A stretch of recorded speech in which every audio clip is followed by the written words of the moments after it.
नमस्कार दोस्तों, स्वागत हमारे YouTube channel Swami Vivekananda study circle Prayagraj में आप सभी का एक बार फिर से। यूपी ट्रिपल एससी के हम यहाँ पे प्रैक्टिस क्वेश्चंस करेंगे। बहुत इंपॉर्टेंट प्रश्न है, 30 प्रश्न यहाँ पर करेंगे। इतिहास है, भूगोल है और राष्ट्रीय आंदोलन से, अर्थव्यवस्था से, संविधान से, जीएस के जो भी पार्ट्स हैं उनसे रिलेटेड हम 5-5 क्वेश्चन करेंगे। 30 क्वेश्चन आज हम यहाँ पे लेके आए, बहुत इंपॉर्टेंट है। इसको आप देख सकते हैं कि आप कितना आपकी तैयारी है और कितने प्रश्नों को आप कर सकते हैं, और जो नहीं कर सकते उसका आंसर मैं बताऊंगा, आप तैयार कर सकते हैं प्रश्नों को। तो आइए देखते हैं, इतिहास से सबसे पहले शुरू करेंगे। मोहनजोदड़ो की खोजकर्ता कौन है? मोहनजोदड़ो के खोजकर्ता कौन है? दयाराम साहनी, राखलदास बनर्जी, यज्ञदत्त शर्मा या एस आर राव? तो मोहनजोदड़ो के खोजकर्ता हैं राखलदास बनर्जी। कब किया था? 1922 में राखलदास बनर्जी के द्वारा खोज किया गया था। किसका? मोहनजोदड़ो का। दयाराम साहनी का भी याद रखना, किसके? हड़प्पा की खुदाई किसने करवाई थी? दयाराम साहनी ने। और राखलदास बनर्जी ने क्या किया था? उन्होंने किया था मोहनजोदड़ो का खोज। नेक्स्ट दूसरा देखते हैं हम लोग। दूसरा देख लेते हैं, वर्ण शब्द का सर्वप्रथम उल्लेख कहाँ मिलता है? वर्ण शब्द, ये वर्ण मतलब जैसे ब्राह्मण, क्षत्रिय, वैश्य, शूद्र, इस तरह का वर्ण शब्द सबसे पहले कहाँ मिलता है? ऋग्वेद, यजुर्वेद, अथर्ववेद, सामवेद। तो इसमें सही ऑप्शन कौन सा हो जाएगा? ऋग्वेद में सबसे पहले वर्ण व्यवस्था यानी वर्ण शब्द का सर्वप्रथम उल्लेख मिलता है। तीसरा प्रश्न देखते हैं, महावीर स्वामी ने सर्वप्रथम किसको अपना शिष्य बनाया था? यहाँ पे आप देख सकते हैं, महावीर स्वामी जैन धर्म के क्या थे? 24वें तीर्थंकर थे। तो किसको अपना पहला शिष्य बनाया? यशोदा, प्रियदर्शना, जमाली या नागार्जुन? तो महावीर स्वामी ने सबसे पहले बनाया था जमाली। जमाली कौन थे? इनके दामाद थे। इनको अपना पहला शिष्य बनाया था जमाली को, तो याद रखना आप। यशोदा इनकी पत्नी थी, प्रियदर्शना इनकी पुत्री थी, जमाली क्या थे? इनके दामाद थे। नेक्स्ट प्रश्न देखते हैं हम लोग। अशोक ने अपने कौन से शिलालेख में कलिंग युद्ध का वर्णन किया है? तो कौन से शिलालेख में? अशोक के कुछ प्रमुख शिलालेख थे, तो उसमें से कौन से शिलालेख में उन्होंने क्या किया है? कलिंग युद्ध की चर्चा की है। 13वें, 12वें, 11वें या चौथे? कौन सा शिलालेख यहाँ पर हो जाएगा? तो अशोक ने दोस्तों 13वें शिलालेख में क्या किया है? इन्होंने कलिंग युद्ध की वहाँ पे वर्णन किया हुआ है, कलिंग युद्ध। और कलिंग युद्ध के बाद आप लोगों को पता है कौन सा धर्म अपना लेते हैं? बौद्ध धर्म। कौन सा धर्म? अशोक क्या करता है? बौद्ध धर्म को अपना लेता है। ये प्रश्न पूछा जा चुका है, किस युद्ध के बाद अशोक ने बौद्ध धर्म, या किस युद्ध के बाद उन्होंने बौद्ध धर्म को अपनाया है? तो कलिंग युद्ध के बाद। कलिंग युद्ध की चर्चा 13वें शिलालेख में है। अगला देखते हैं, 5वां, खजुराहो मंदिर कहाँ है? खजुराहो का मंदिर मध्य प्रदेश, उत्तराखंड, उड़ीसा या छत्तीसगढ़? तो खजुराहो मंदिर जो है वो है Madhya Pradesh. Option number A, Khajuraho का मंदिर जो है वो मध्य प्रदेश में है। नेक्स्ट देखते हैं, घाघरा का युद्ध किसके किसके बीच हुआ था? बाबर और राणा सांगा, बाबर और इब्राहिम लोदी, बाबर महमूद लोदी, अकबर और राणा प्रताप? तो आप बता दीजिए। तो इसमें दोस्तों जो घाघरा का युद्ध हुआ था वो हुआ था बाबर और महमूद लोदी, यानी ऑप्शन नंबर यहाँ पे तीसरा सही हो जाएगा, बाबर और महमूद लोदी।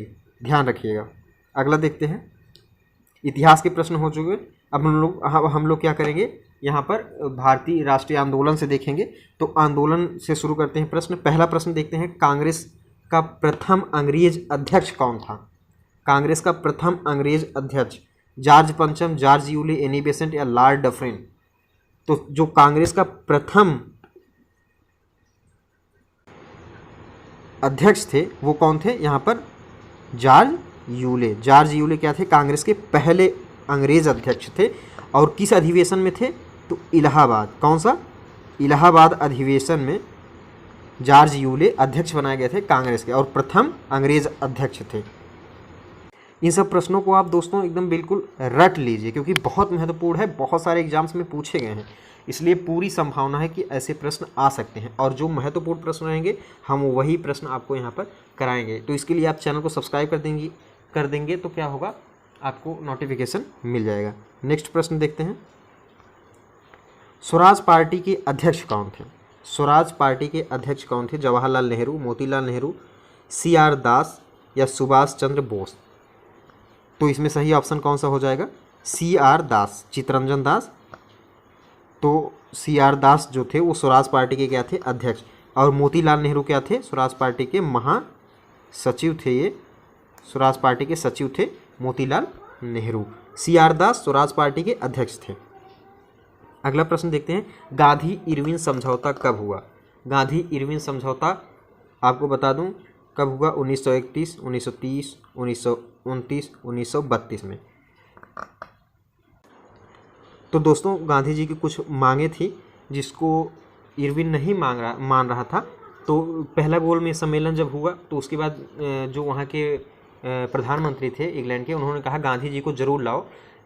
तो इरविन ने क्या किया? गांधी जी से समझौता किया और दूसरे गोल में सम्मेलन में उनको जाने के लिए उन्होंने आग्रह किया। तो गांधी इरविन समझौता 1931 में हुआ था। ऑप्शन नंबर पहला यहाँ पर सही हो जाएगा। 1931 में गांधी जी और इरविन के बीच समझौता हुआ था। अगला प्रश्न देखते हैं हम लोग, सुभाष चंद्र बोस किसे हराकर कांग्रेस पार्टी के अध्यक्ष चुने गए? ऑप्शन दिया है महात्मा गांधी, CR दास, पट्टाभी सीतारमैया या राजेंद्र प्रसाद। तो सुभाष चंद्र बोस 2 बार अध्यक्ष चुने गए थे, एक बार बने लेकिन दूसरी बार उन्होंने छोड़ दिया। पहली बार हरिपुरा में और दूसरी बार त्रिपुरी मध्य प्रदेश में उनको चुना गया। किसके खिलाफ? पट्टाभी सीतारमैया को उन्होंने हरा दिया। और लेकिन उन्होंने पद को ग्रहण नहीं किया। उसके बाद उन्होंने गांधी जी के कहने पर छोड़ दिया था पट्टाभी सीतारमैया के लिए, लेकिन सीतारमैया ने भी पद को ग्रहण नहीं किया। उसके बाद राजेंद्र प्रसाद उस वर्ष अध्यक्ष बने कांग्रेस के, लेकिन इन्होंने हराया किसको था? पट्टाभी सीतारमैया। यानी ऑप्शन नंबर सी यहाँ पे सही हो जाएगा। सुभाष चंद्र बोस ने पट्टाभी सीतारमैया को हरा दिया था कांग्रेस पार्टी के अध्यक्ष के चुनाव में। अगला प्रश्न देखते हैं, निम्न में से कौन सी नदी गंगा नदी की सहायक नदी नहीं है? तो इसमें क्या है, ये आपका जियोग्राफी का पार्ट है। यमुना, सोन, महानदी, कोसी। तो गंगा नदी की जो सहायक नदियां हैं वो यमुना भी है, सोन भी है और कोसी नदी। ये तीनों क्या हैं? गंगा नदी की सहायक नदी है। लेकिन महानदी जो है ये क्या है? गंगा नदी की सहायक नदी नहीं है। तो यहाँ पे ऑप्शन नंबर तीसरा सही हो जाएगा। गंगा नदी की सहायक नदी जो नहीं है वो है महानदी। अगला प्रश्न देखते हैं, लोनार झील कहाँ स्थित है? लोनार झील जो है वो है महाराष्ट्र में। इसे क्रेटर झील कहते हैं। उल्का पिंड से टकराकर ये झील बना हुआ है। तो ये ऑप्शन नंबर पहला यहाँ पे सही हो जाएगा। लोनार झील महाराष्ट्र में है। अगला प्रश्न देखते हैं हम लोग, मैक-मोहन रेखा किन देशों को अलग करती है? मैक-मोहन रेखा भारत और अफगानिस्तान, भारत और बांग्लादेश, भारत और चीन, भारत और नेपाल। तो मैक-मोहन रेखा वो किसको करती है? भारत और चीन को। और भारत और अफगानिस्तान यानी अब पाकिस्तान और अफगानिस्तान को अलग करती है कौन सी रेखा? वो है डुरंड रेखा। और भारत और पाकिस्तान को कौन सी करती है? वो है रेड क्लिफ लाइन। तो यहाँ पे क्या पूछा गया था? मैक-मोहन रेखा। मैक-मोहन रेखा किसको करती है? भारत और चीन को अलग करती है। अगला प्रश्न देखते हैं, मध्य प्रदेश में कौन सा राष्ट्रीय उद्यान है? पन्ना राष्ट्रीय उद्यान, सिमलीपाल, भितरकनिका या बन्नेरघट्टा? कौन सा नेशनल पार्क जो है वो कहाँ पे है? मध्य प्रदेश में। तो पन्ना राष्ट्रीय उद्यान जो है वो कहाँ है? मध्य प्रदेश में। पन्ना राष्ट्रीय उद्यान। सिमलीपाल, भितरकनिका या बन्नेरघट्टा ये तीनों मध्य प्रदेश में नहीं है। इसमें कौन सा सही हो जाएगा? पन्ना राष्ट्रीय उद्यान। इसमें दोस्तों अगर हम देखें सिमलीपाल और भितरकनिका ये कहाँ है? उड़ीसा में। और बन्नेरघट्टा कहाँ है? ये है कर्नाटक में। ध्यान रखिएगा। अगर नेशनल पार्क आपको देखना है, आपको वीडियो के डिस्क्रिप्शन बॉक्स में आपको लिंक मिल जाएगा। बहुत वीडियो मैंने आपको एक दिया हुआ है, वहाँ पे देख के आप नेशनल पार्क को याद कर सकते हैं। तो इसमें कौन सा सही हो जाएगा? पन्ना राष्ट्रीय उद्यान। नेक्स्ट देखते हैं, भारत की सबसे ऊंची चोटी है कौन सी है? भारत की सबसे ऊंची चोटी गुरु शिखर, केटू गार्डविन, कंचनजंगा या नंगा पर्वत? कौन सा यहाँ पे सही हो जाएगा? तो भारत की सबसे ऊंची चोटी जो है वो है केटू गार्डविन। ऑप्शन नंबर दूसरा यहाँ पे सही हो जाएगा। अगर प्रश्न पूछता कि भारत में सबसे ऊंची चोटी तो आ जाता कंचनजंगा, लेकिन भारत की यानी इस समय जो केटू गार्डविन है वो पीओके में है, पाक अधिकृत कश्मीर में। तो केटू गार्डविन यहाँ पे सही ऑप्शन हो जाएगा, भारत की सबसे ऊंची चोटी। नेक्स्ट प्रश्न हम लोग देखते हैं संविधान से। संविधान के से प्रश्नों को देखेंगे। मैं 5-5 क्वेश्चन यहाँ पे करा रहा हूँ, आप लोग बिल्कुल अच्छी तरीके से समझ पाओगे और क्वेश्चंस को याद कर सकते हो। संविधान संशोधन की व्यवस्था कहाँ से लिया गया है? 4 ऑप्शन दिए गए हैं, दक्षिण अफ्रीका, ब्रिटेन, अमेरिका और कनाडा। तो संविधान संशोधन की प्रक्रिया जो है, यानी संविधान संशोधन की व्यवस्था जो है वो कहाँ से लिया गया है? साउथ अफ्रीका यानी दक्षिण अफ्रीका, याद रखिएगा। अगला प्रश्न अगर देखें, संविधान सभा के संवैधानिक सलाहकार बहुत इंपॉर्टेंट व्यक्ति थे, कौन थे जल्दी से बता दीजिए आप लोग। संविधान सभा के संवैधानिक सलाहकार B.R. Ambedkar, professor KT Shah, doctor Rajendra Prasad या फिर B.N. राव, कौन थे? तो ये थे दोस्तों V.N. Rao. Option number D यहाँ पे सही हो जाएगा। V.N. राव कौन थे? ये थे संविधान सभा के संवैधानिक सलाहकार।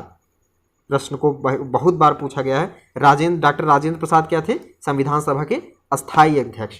प्रोफेसर KT शाह ये गुजरात से थे और B.R. अम्बेडकर क्या थे? प्रारूप समिति के अध्यक्ष थे। ये चीज़ आप ध्यान रखिएगा।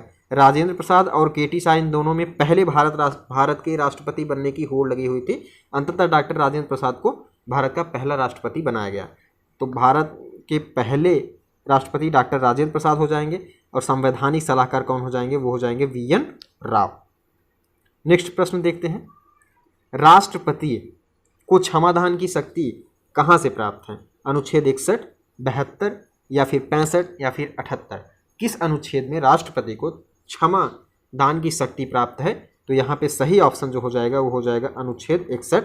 अनुच्छेद 61 के अंतर्गत राष्ट्रपति को क्षमादान की शक्ति प्राप्त है। नेक्स्ट प्रश्न देखेंगे, प्रस्तावना में कितनी बार संशोधन किया गया है?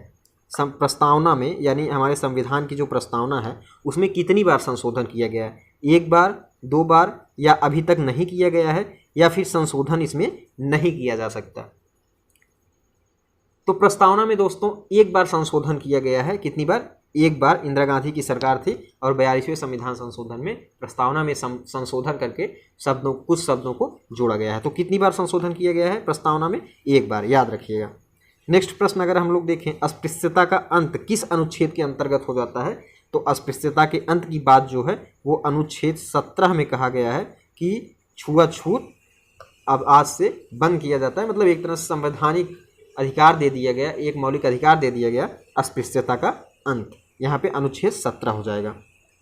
अगला प्रश्न हम लोग देखें साइंस से, चंद्रमा पर G का मान पृथ्वी पर G के मान का कितना गुना होता है या कितना होता है? यानी चंद्रमा पे जो G का मान है वो पृथ्वी पर G के मान का कितना होता है? तो वो होता है 1/6 भाग। यानी अगर पृथ्वी पर आप अपने आप को 60 किलो महसूस कर रहे हैं तो चंद्रमा पे जाने के बाद आप अपने आप को कितना महसूस करेंगे? 10 किलो। यानी 1/6 का अंतर होता है चंद्रमा पर। अगला प्रश्न देखेंगे, न्यूट्रॉन की खोज किसने की थी? J.J. Thomson, Rutherford, J. Chadwick या सर आइजैक न्यूटन? तो न्यूट्रॉन की खोज किसने की थी? वो की थी J. Chadwick. Option number C यहाँ पे सही हो जाएगा। J. चैडविक ने क्या किया था? न्यूट्रॉन की खोज किया हुआ था। अगला प्रश्न देखेंगे हम लोग, सूर्य में जो ऊर्जा है उसका निरंतर सृजन किस कारण होता है? नाभ की विखंडन, नाभ की संलयन, दहन या इनमें से कोई नहीं? तो सूर्य में जो ऊर्जा का स्रोत है, जो सूर्य में ऊर्जा निरंतर सृजन हो रहा है, निर्माण हो रहा है, वो होता है नाभ की संलयन की प्रक्रिया से। नाभ की संलयन, या ऑप्शन नंबर बी यहाँ पे सही हो जाएगा। नाभ की संलयन प्रक्रिया के द्वारा सूर्य में निरंतर ऊर्जा का सृजन होता है। और हाइड्रोजन बम में क्या होता है? यही प्रक्रिया होती है नाभ की संलयन की। और अगर बात करें एटम बम की यानी परमाणु बम की, तो उसमें कौन सी प्रक्रिया होती है? वो होती है नाभ की विखंडन। और हाइड्रोजन बम में नाभ की संलयन जो सूर्य में होती है। अगला प्रश्न देखें, जीव की सबसे छोटी संरचनात्मक एवं कार्यात्मक इकाई क्या है? कोशिका, ऊतक, रक्त, हड्डी? तो यहाँ पे सही ऑप्शन हो जाएगा कोशिका। जीव की सबसे छोटी संरचनात्मक और कार्यात्मक इकाई क्या है? वो है कोशिका। ऑप्शन नंबर पहला यहाँ पर सही हो जाएगा। नेक्स्ट प्रश्न हम लोग देखते हैं, किस विटामिन की कमी से रक्त का थक्का नहीं जमता? Vitamin C, vitamin A, vitamin K, vitamin B? तो किसके कारण रक्त का थक्का नहीं जमता? तो विटामिन के। ऑप्शन नंबर यहाँ पर सी सही हो जाएगा। विटामिन के की कमी के कारण रक्त का थक्का नहीं जमता। तो यहाँ पे कुछ प्रश्न थे, मैंने 30 प्रश्नों को आपको कराया है। इसका PDF अगर आप चाहेंगे तो टेलीग्राम चैनल पर जाकर PDF को डाउनलोड कर सकते हैं। टेलीग्राम चैनल का लिंक आपको नीचे इसके वीडियो के डिस्क्रिप्शन बॉक्स में मिल जाएगा। दोस्तों, मैं जब तक UPSSC का एग्ज़ाम होगा तब तक मैं रोज़ प्रतिदिन एक एक प्रैक्टिस इस तरह से कराता रहूँगा 30-30 प्रश्नों का। तो इसके लिए आप क्या करेंगे, चैनल को सब्सक्राइब कर देंगे ताकि आपको नोटिफिकेशन के द्वारा वीडियो का लिंक मिल जाए। तो बहुत बहुत धन्यवाद आप सभी का।